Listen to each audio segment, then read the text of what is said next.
Now, isa sa reason nga nung naata sa mga storms tungod sa pagdisiplina sa Ginoo nato.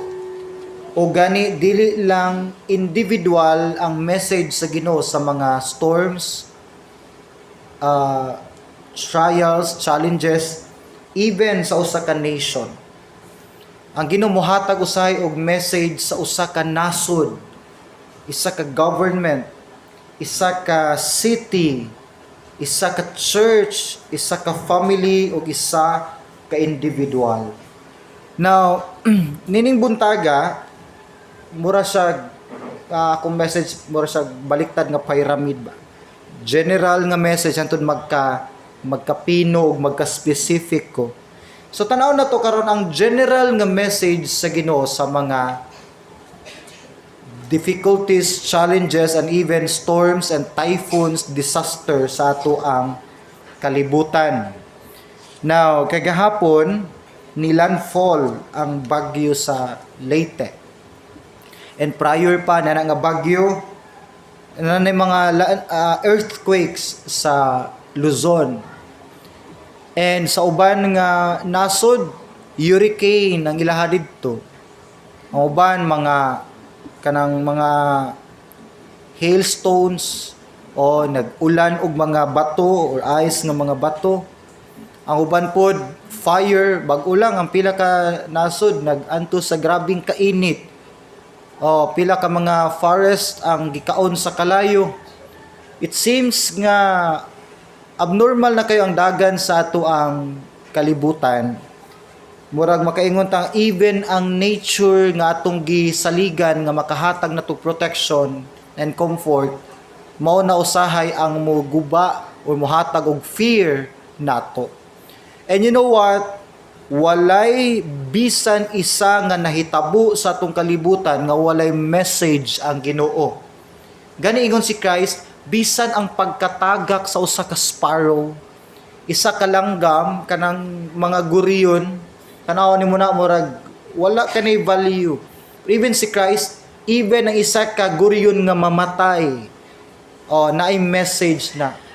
Ingon ganyan Ginoo, bisan ang pinaka-nonsense nga binuhatan ang pag-ihap sa imong buhok.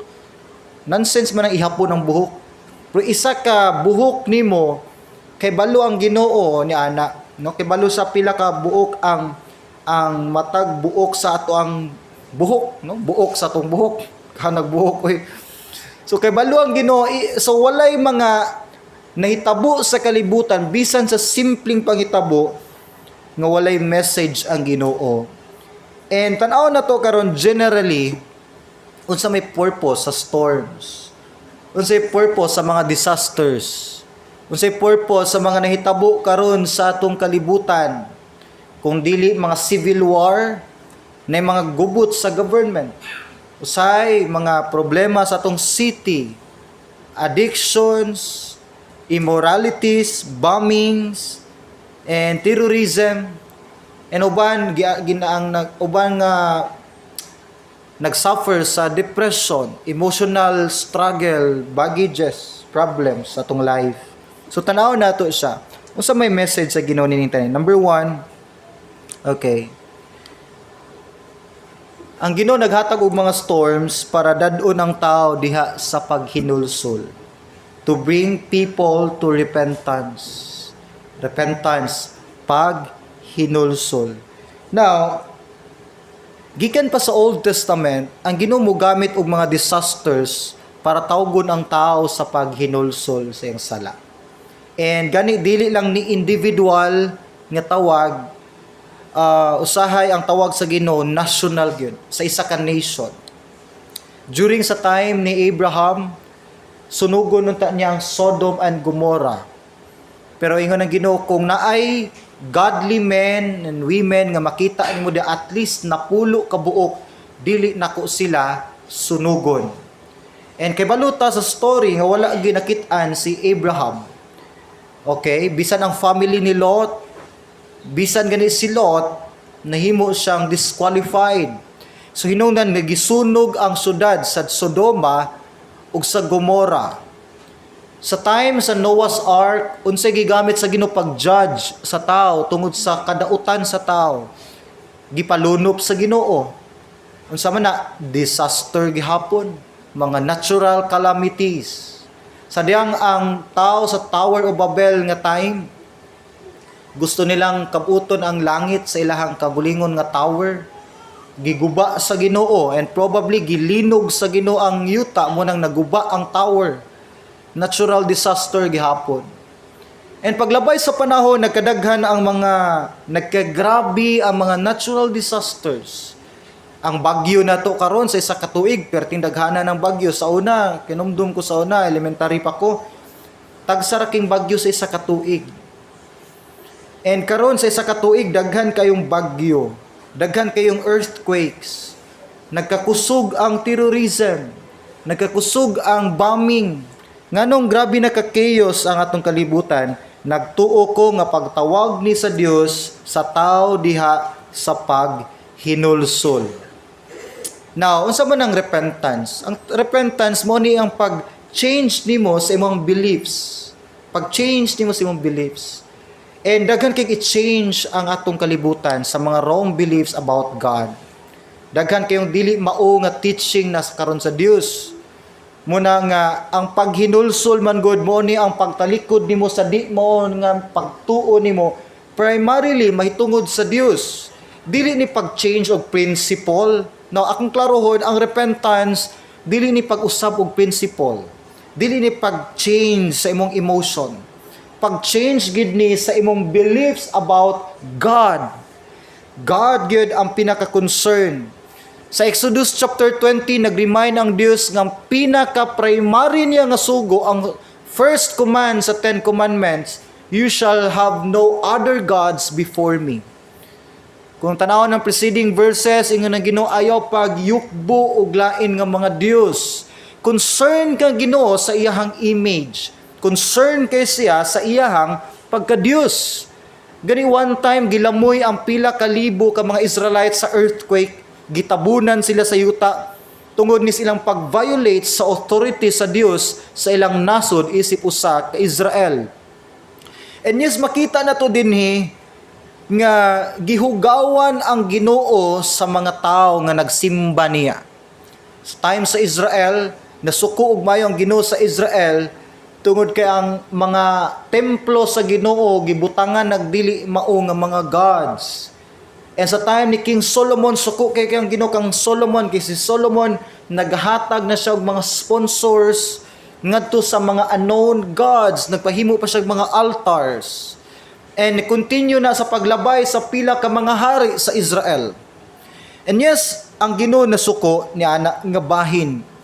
And gani naghatag siya warning gihapon sa mga katawan sa atong present time nga kung ang tao dili mo balik diha sa tinuod nga Dios, dili mo hinulsol silang sala, dili mo talikod silang pagtuo sa dili mao nga Dios, ang Dios mohatag yun og mga pagkastigo og pagpahimangno sa iyang katawhan.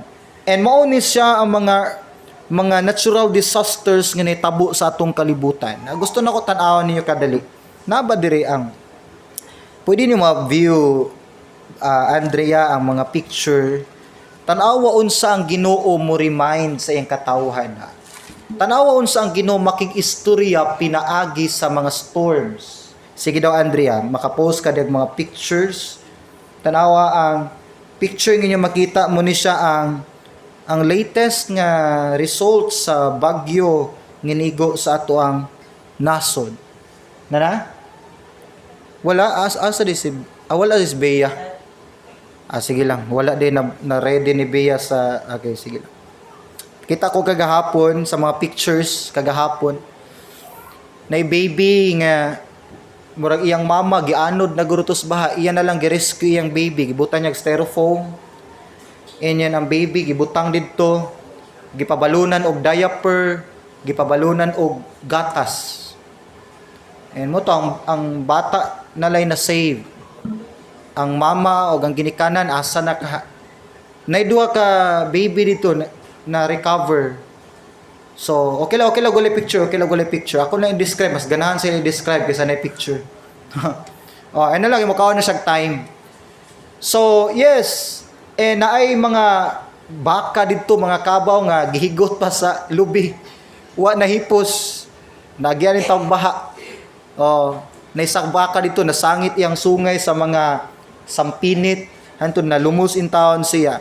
Balay nga gipang tabunan sa baha. So, makita nimo kuyaw kay ang Ginoo mo hatag og reminder mupukaw sa iyahang katawhan. Now, tanawon ko na to ang Romans chapter 10. Ayun na lang yung picture. Ayun ang picture. Malangay na ta ha. Romans chapter 10 na lang. Verses na lang. Nakay, kumuhulat pa ko ninyo, mudagay na ta sa tong outline. Romans chapter 10, 14 to 15. Tanawang ingon ni Apostle Paul, na dira, ingon si Paul, how then shall they call on him in whom they have not believed?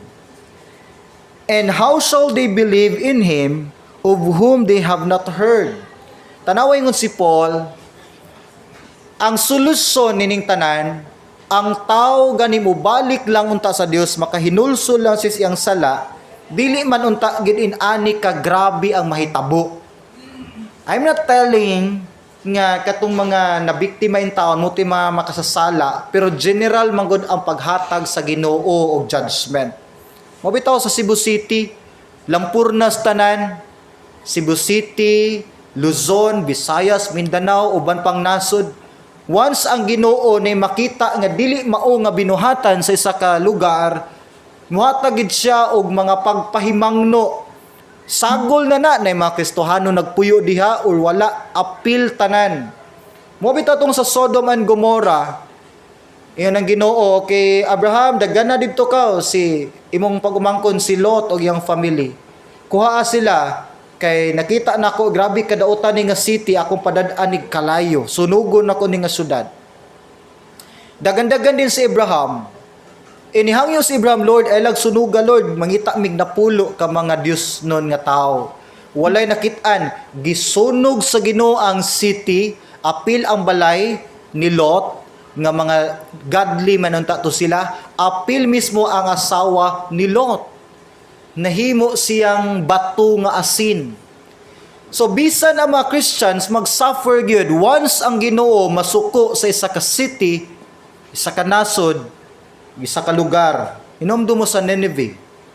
Sa Nineveh, iyon ang Ginoo Jonah, warningi sila, pahinulsula silang sala. Kaya kung dili sila maginulsol, ako ning gubaon nga lugar, nga syudad. Muto si Jonah ni adto.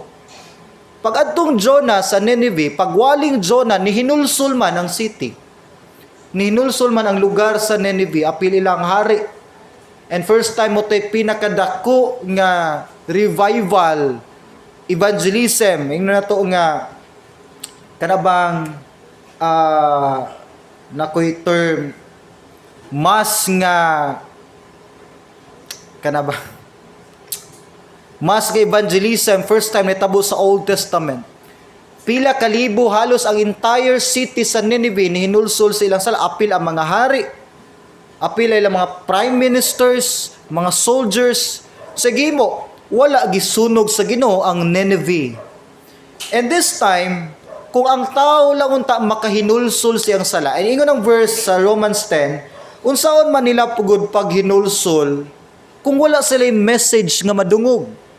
Unsaon man nila pagkadungog sa message, kung walay nagsulti nila sa mensahe. Verse 15, how shall they preach unless they are sent?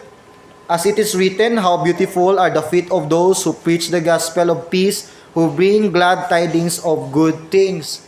Unsaon man pagsangyaw aning mga preacher, kung dili sila ipadala. Makita ninyo ang blame. Asa ang blame? Naa sa mga Kristohanon. Yes, si Paul sa Romans chapter 10, iyang gipukaw ang mga Kristohanon. Kung basahon nimo ang verse 1, ingon si Paul sa Romans chapter 10 sa first nga mga verses, ingon siya, gusto unta na ako maluwas ning Israelite. Kay layo kay sila sa Dios, Dios nun sila, religious sila. Pero layo kayo sila sa Dios. And ingon din si Paul, unsaon man gud nila pagpaduol sa Dios nga kung walay muwali nila. Walay Kristohanon nga mobisita sa ilang balay manuktok. Walay Kristohanon mo kuhit nila mo share about the Christ. Walay mo message nila mo invite sa church. Kung ang mga Kristohanon dili mo effort pagtawag nila, unsaon nila pagkadungog. So makita din sa tanang disaster nga nitabo, typhoons, dili ni pagtawag lang sa ilang atensyon, pagpukaw ni sa mga churches. Mobitaw apil mga churches gipang baha, apil mga churches gipang guba, apil Kristohanon nawadag balay, apil ang mga Kristohanon makanakan sa Dios. Kay ang message din nagtuo ko primarily para sa katawhan sa Dios. Kaya kung dili ta mo preach, dili ta mo share, dili ta mo witness, mas magkadaghan ang mahimong inosente sa gospel, mas mag-suffer ang atong katawhan. Muna ngayon ang 2 Chronicles, pwede niyo alakbitan, 2 Chronicles 7:14. 2 Chronicles chapter 7 verse 14. If my people who are called by my name shall humble themselves and pray and seek my face and turn from their wicked ways, then will I hear from heaven and will forgive their sin and will heal their land. Yun ang Ginoo, kung mupaubos lang unta ang akong katawhan, kung muhinulso lang unta sila sa ilang sala, kung magampo lang unta sila, kung tinud-anay lang unta silang muduol nako, pasayloon nako sila sa ilang sala, o ayuho nako ang ilahang yuta. Kabalo mo sa pasabot ana, hunungon nako ang mga disasters. Pagamyan lang nako ang mga bagyo. Di lang kay nako linugon ang Cebu City, Cebu Province. Dili kay nako pagyon ang bagyo sa Pilipinas. Di kay nako pabahaon ang Luzon, ang Visayas, ang Mindanao. Spare ta mo sa mga dagko nga mga earthquakes. Dili kay nako tandugon ang mga tectonic plates sa Pilipinas kung ang kana nga nasod muhinulsol sa ilahang sala. And kabalo mo, hopefully kana nga message mubalik nato. Kay isa ka soul madala nato sa Ginoo maghatag nag-strength sa usa ka city. Isa ka kalag madalan mo sa Ginoo, isa na kahaligi kusog sa usa ka syudad. So imagine mo kung daghan tag ma-sharean sa gospel, daghan tag ma-invite diha kay Christ, mas magkalig-on ang usa ka barangay, usa ka city. Tanawa si Abraham, ang strength sa Sodom and Gomorrah naaras na pulo ka mga Diyos nung tao. Pila kalibo ang Sodom, ang Gomorrah ka mga nagpuyo. Libo. Dautan sila, pero ang kondisyon sa Ginoo, at least napulo ka Diyos nun, pangita.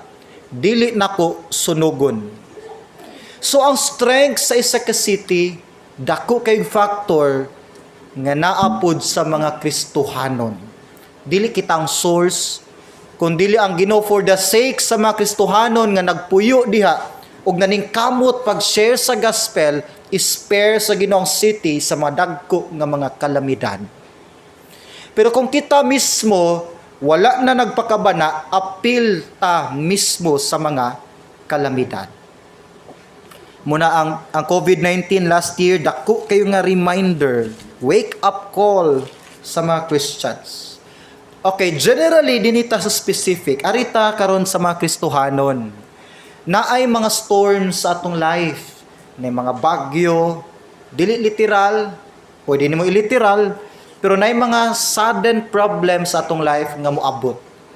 Naay earthquake usahay sa atong self. Naay flood usahay sa atong emotion, bugat na kay tanan. So unsa may message sa Ginoo nganong naay mga paghagit, pagtayog man sa atong kinabuhi. Okay, individual, specific ta. Ang message sa Ginoo or ang purpose sa Ginoo is for us to grow spiritually.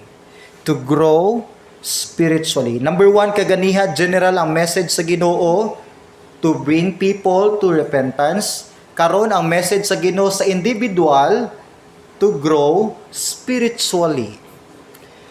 Now, ang spiritual growth na kinahanglan gyud og mga challenges. Dili kita mo mature, mo grow kung walay mga challenges. Kabalo ba mo nga ang mga pagsulay mao ni makapuwersa nato sa pagsalig sa Ginoo. Now, ganan ko na ng term nga ma-force ta og salig sa Ginoo, mapugos tag salig sa Ginoo. Kay kung walay mga pagsulay, sa atong kagulingon man ta magsalig. And ang buhaton sa Ginoo, anamon ta niyag kuha ang atong mga gisaligan. Kwaon niya ang trabaho sahay. And ang tao dili pa, ay, wala ko'y trabaho. Napamay-gamay sud ang bangko, kaya pa ni.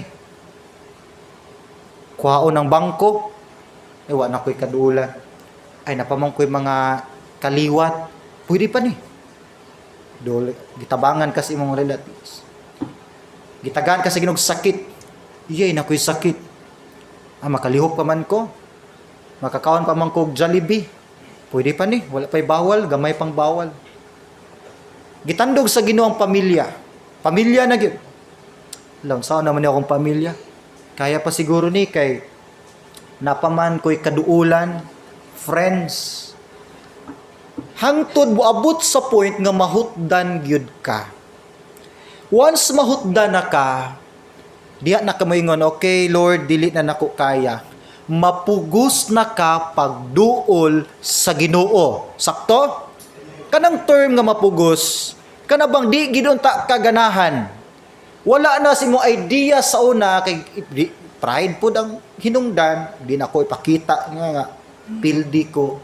Hangtod nga mahutdan ka, diha na ka mo give up, mapugos na ka, duol sa church, mo ampo, magpa-pray, maghinulso sa sala, magpaubos.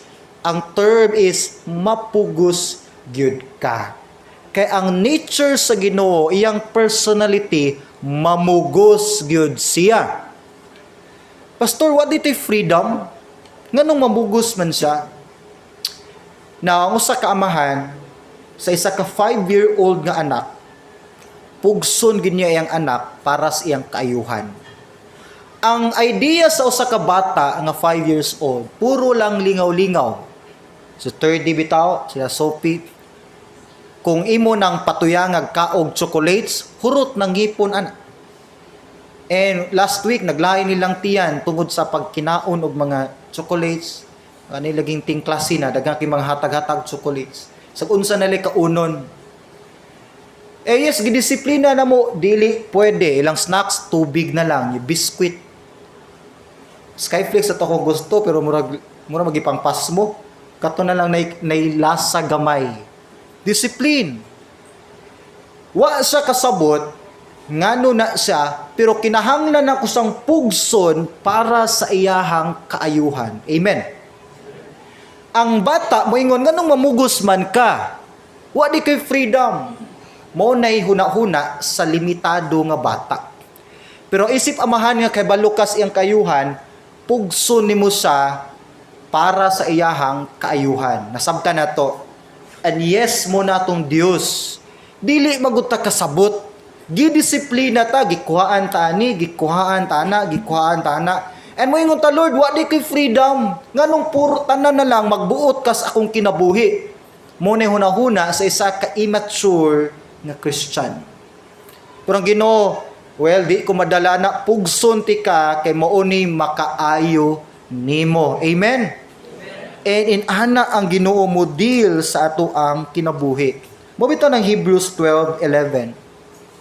Hebrews 12:11, i-mark gud nga verse inyong Bible. Labi nag easy English version inyong Bible. Tamis kayo sa paminawon ang verse. Mura kag makahilak usahay. Awa New King James version akong gigamit. No chastening seems to be joyful for the present. Wala day disiplina nga nindot sa present pa nga situation. Wa man gi nabagoy tao nga sig katawa kay gibunalan sa Ginoo. Wala. Nabagoy bata magsigpasalamat sig katawa kay gidisiplinas amahan. Wala. Mag-suffer gyud once natas discipline. Ingon din yung Bible. But painful gyud once i-discipline ta. Nevertheless, afterward, it yields the peaceable fruit of righteousness to those who have been trained by it. So, ingon ang Ginoo, di yun kaganahan once naka sa proseso sa disiplina. Painful. Pero nang Ginoo, pinagi sa Hebrews, pero human ana, diha nimo magain, maani, ang peaceable, ang nindot, ang maayo nga kayuhan mahatag sa imuhang kinabuhi. Di ba tinuod? Kanang muhuman na bitaw ang mga pagsulay sa tong kinabuhi, daghan kitag makatunan. Makaingon dita hala no? Mao din ni message Lord, mao din ni rason nga nung gitugot to nimo. Maulaw din ta kay atong time nga gipadad-an ta sige patag reklamo. Sige patag blame sa Ginoo. Pero sa dag nahuman ang unos, pirti na natong pasalamat. Tungod kay di gid ka ka-appreciate pa during sa trials, during sa discipline. Pero pahuman na lang gid na. Once mo labay na, kuhaa dayon ang realization ug ang lesson. And then human nimo realize didto ka makapasalamat hala tanan di ay para sa ako ang kaayuhan. Hinumdumi gud tong pinaka-painful nga pagsulay nimo before. Bisan atong mga youth na mo experience ana, unsay pinakadili malimtan nga kalisod nga imong giagian o inyong giagian sa imong pamilya baka? Unsa man tong pinakalisod? Di ba during that time, sige kag reklamo, sige kag question, tagsa nga ikamuanig church, di nagi ka halos mo ampo kay dili niyo masabtan pagkahuman adton sa nitabo. Di ba gibalik sa Ginoo ang nawala? Na yung mga prayer gi-answer, na akay nakatunan nga lesson. Unya human nato ningon ka, sugod karon Lord, dili na gyud ko muusab adtong butanga. Next time si Satan ni offer siyag mao nga temptation. Ikaw nakahinumdum ka, nihimo ko na sa una Satan, nagsuffer ko, dili na ko niana. Usa ni tabo, ni mature ka, di na gid nako tuusbon, di na ko mohimo ato nga desisyon kay makadaot dayto nako. And imo na realize dili na ko basta-basta matandog sa mga pagsulay. Kung imo na nasabtan, imong ma-realize nga ang tanan di ay naagian nimo before na ay dako kayo nga benefits sa imuhang pagkakristohanon. Sabtan. Diha man gud ka ni mature. Diha biya ni lig-on ang imong kinabuhi. Diha nilig-on imong prinsipyo sa mga pagsulay sa una. Munang imposible gyud ang kinabuhing Kristohanon kung walay mga pagsulay. Kay kung dili gyud kasulayan, bata gihapon ka hangtod karon. Dili gyud ka mo mature. Muna ingon ang writer sa Hebrews, una, di pa kaganahan, pero inigdako nimo, diha nimo ni pasalamatan. Amen. Aritas number 3. Number 3, ang message sa Ginoo sa mga storms sa imong life para ma-reveal ang iyahang kagulingon diha nimo. To reveal Himself. Sa panahon sa mga trials, diha nato mas mailhan kinsa ang Ginoo. Now, last Sunday, naghatag kog illustration, literally, sa diyang ang mga disciples na sila sa boat, unya, ni unos lag kalit, si Christ nakitaan nila, naglakaw ibabaw sa tubig. Unya si Peter, mingon, Lord, kung ikaw na, duula ko nimo, mulakaw ko sa tubig. And then ingon si Christ, okay Peter, ali din he. Nilakaw si Peter ibabaw sa tubig. Tunga-tunga pa lang, nalunod siya, kay nahadlok siya sa balod, gikuha siyang Christ. O ingon si Christ, Pedro, nganong gamay man kag pagtuo, kaya nakapalunod ni Peter ang iyahang nagkagamay nga pagtuo or pagduha-duha. So giluwas siya ni Christ. So pagluwas ni Peter ni Christ, milakaw silang duha balik sa bangka. Pagsulod nila sa bangka, gipahunong ni Christ ang hangin ug ang balod ug ang ulan. Paghunong sa balod, hangin ug ulan, natingala ang mga disciples, niingon dayon sila, kinsa maning tawhana nga bisan ang hangin naminaw maniya. Now diya nga part, mas nailhan nila kinsa si Christ pinaagi sa mga unos ug mga problema. Now simply means ang mga storms di ay sa atong life, ang mga challenges di sa atong life, gamiton usahay sa Ginoo para i-reveal niya ang iyahang kapasidad sa ato ang kinabuhi. Now this time, gipadadaan sila sa Ginoong unos para mailhan, masabtan sa mga disciples nga si Christ mas powerful siya kaysa storm. Gipadadaan sa Ginoo sila dako kayong unos, trials taliwala sa loud para makita nila, masabtan nila nga si Christ di ay naay katungod, power, authority mo padala sa unos ug mo pahunong sa unos. Sabda na to, gipakita ni Christ, gipadadaan sa silang unos, problema, fear, para masabtan nila nga ako'y nagpadala anak, ako pod ang pwedeng mukuha anak. Kaya usay, if nata manggod sa mga unos sa kinabuhi, nagtuota nga diya na lang ta forever. Unya, wrong person atong duulan para mawala na nga unos. Ang Ginoo nag-ingon, ako'y nagpadala anak, ako ra po'y mukuha, which means, ang ato ding duulan para mahunong ang storm sa atong life, ang nagpadala. Amen. Siya atong duulon. Usahay, padadaan ta sa Ginoog mga balatian, sakit, para masabtan sa tao, nga siya ang atong pinaka-the best nga doktor. Yes, ang Ginoo mo gamit og mga hospitals, medicines, instrumento na para ayuhon ta. Pero ang nagpadala gid ana, maupoy able mukuha ana. Amen. Usay bitaw hutdan ta sa Ginoo. Hutdan gid ta. Kana bang walang-wala na gid ta para makarealize ta nga siya atong best provider. Siya mukuha, siya pod muhatag. So dapat di masabtan nato nga sa tanang challenges sa atong life, gusto lang gid sa Ginoo mas mailhan pa nato siya.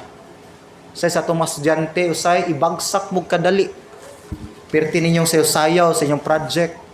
Perti ninyong wara-wara dito sa inyong mga kamot kay practice diri, practice dito. Unya, during sa examination, nasakit ka. Bagsak. Usahay i-allow na sa Ginoo para makasabot mo nga tagay pod siyang time. Amen? Nandili na punta na rotisi ba? Nabitay tayo nag-rotisi diri.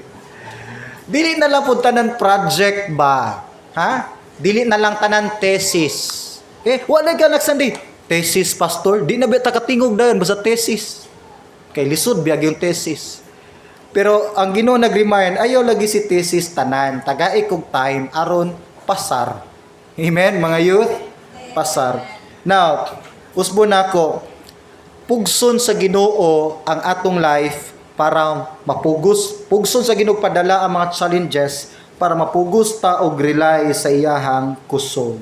Now, nakoy nabasa nga quote,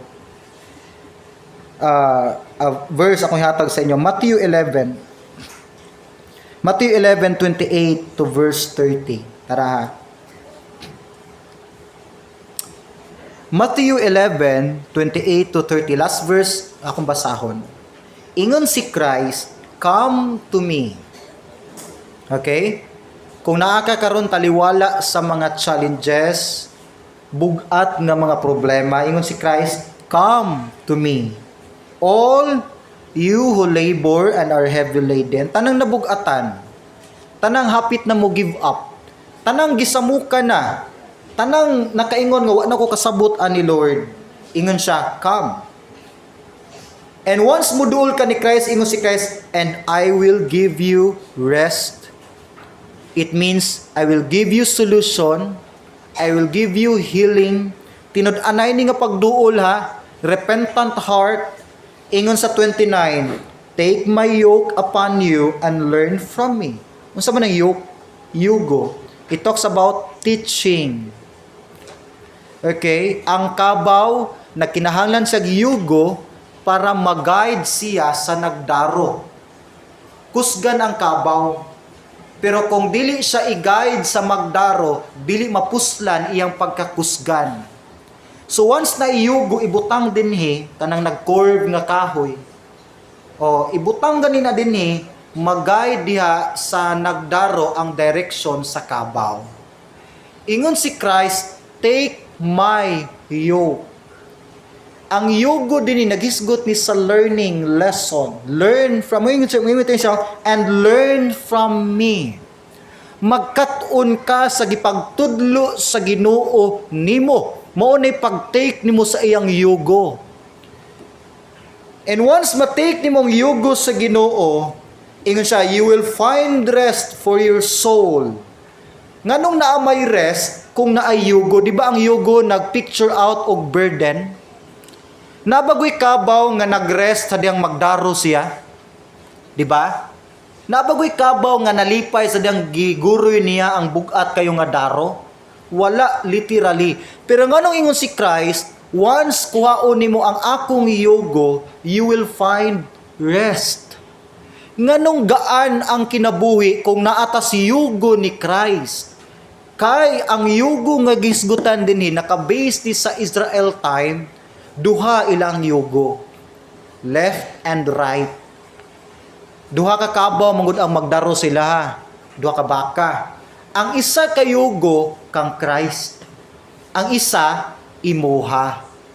Once imong kuhaon ang yugo ni Christ, actually nag-learn ka, nag-cut-on ka, pero si Christ mooy nipas-an nimo.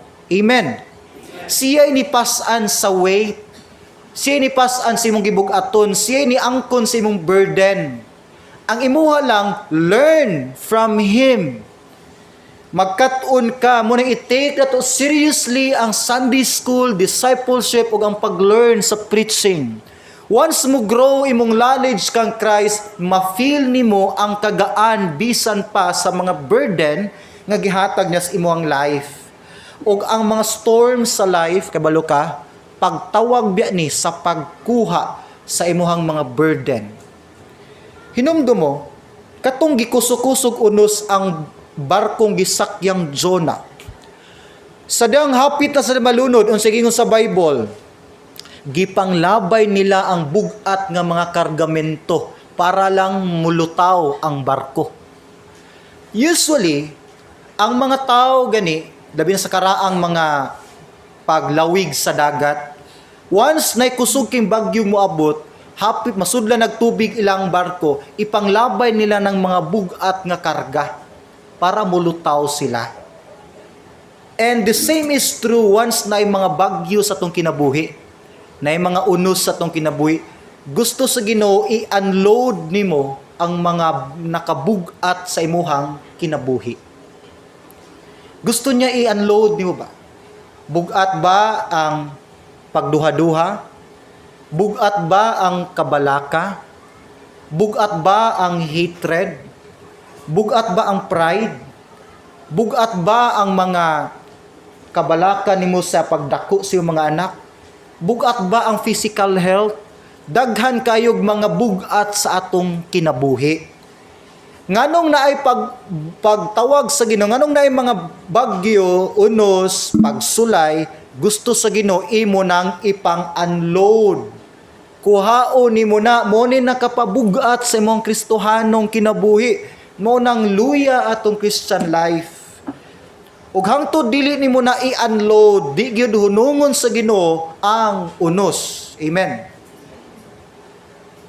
Maningon siya, tanang nabugatan, duol nako. Kay ang pag-unload nimo sa imong gibugaton, it means to surrender. Ang pag-surrender nimo diha kang Christ sa will ni Christ mo pinaka the best nga buhaton nimo taliwala sa unos karon sa imong kinabuhi. Manaunsa man kagubot ang imuhang pamilya, kinabuhi, trabaho, imong silingan, imuhang career, na may problema nga wa pa ginahuman karon, ang message sa Ginoo na is repent, humble down, surrender your life to Him. Ang pag-surrender mo'y pinakagaan gyud nga buhaton. Kay kung musukol ka, mo exert pa kag effort, mo exert pa kag kusog, maghuna-huna pa ka unsay buhaton, di ba? Once naakas imong ang mga sundalo nas panggubatan, kung musukol pa siya, mangita pa siya bala, masamdan pa siya, mo exert pa siya kusog. Pero kung simply mo raise siya sa iyang white nga flag, muna'y pinakagaan, pinakatamis nga buhaton nimo once na-trap na ka sa away. Kung na-trap ka karon sa storm sa Ginoo, i-raise imong flag, Lord, give up na ko. Kapoy kayo makig-away. Ang pag-surrender nimo sa Ginoo, it means mugo ka sa iyang will. Musubmit ka sa iyang will. It doesn't mean may mo na kang perfect. Pero imong pagsimple pa yung Lord, mo ni akong sipyat, mo ni akong mali, unsay imong gusto Ginoo, mo ni akong tumanon. Pag-surrender. Amen? Let's bow down our heads. Father in heaven, thank you Lord sa message nini nga kabuntagon. Thank you di ay Lord sa mga storms, sa mga challenges Lord sa among life. Salamat Ginoo nga kini di ay pagtawag nimo namo sa pag-surrender, sa pag-repent, sa pag-humble down. And even Lord sa mga kalamidad nga nitabo karon sa among kalibutan Ginoo. Pagtawag day pud nimo Lord sa katawhan sa pagpaubos o paghinulsol silang sala. Og reminder sa mga churches nimo Ginoo sa pag-share sa gospel.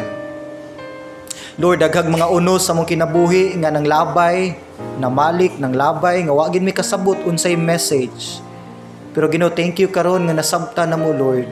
Unta Ginoo, muhimo mi karon og desisyon sa pag-surrender, give up, sa pag lay down sa mga burden sa mong life, lay down sa mong pride, ug pag-embrace Lord sa humility diha sa mong trono. Pasaylo amis mga salaamahan, all these things we ask in Jesus' name. Amen and amen.